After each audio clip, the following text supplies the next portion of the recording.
अस्सलाम वालेकुम व्यूअर्स, कैसे हैं? उम्मीद करते हैं बिल्कुल ठीक होंगे। मेरी तमाम व्यूअर्स से गुजारिश है कि मेरे चैनल को ज़रूर सब्सक्राइब कर लें ताकि क्रिकेट वर्ल्ड कप T20 की हर अपडेट्स आप तक पहुंच सके।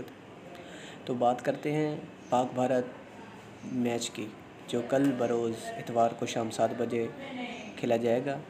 इस पे कई लोगों ने तबसरे कर चुके हैं। इसमें दीप दास गुप्ता के साथ बातचीत करती की और ICC mains T20 world cup 2021 के सेमीफाइनल के लिए अपनी 4 टीमों का इंतखाब किया।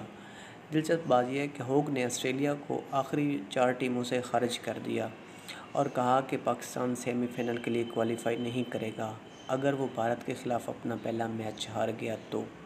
उनका कहना है, मेरे ख़्याल में जो टीमें सेमीफाइनल में जा रही हैं वो इंग्लैंड और वेस्ट इंडीज़ हैं, जो ग्रुप 1 और ग्रुप 2 में से हैं। मेरे ख़्याल में ये पाकिस्तान और भारत होंगी। अगर पाकिस्तान पहले मैच में इंडिया के हाथों शिकस्त खाता है तो इसे न्यूजीलैंड से जीतना ज़रूरी होगा। अगर पाकिस्तान पहले मैच में भारत के ख़िलाफ़ हार जाता है तो मुझे नहीं लगता है वो इसमें कामयाब हो जाएगा।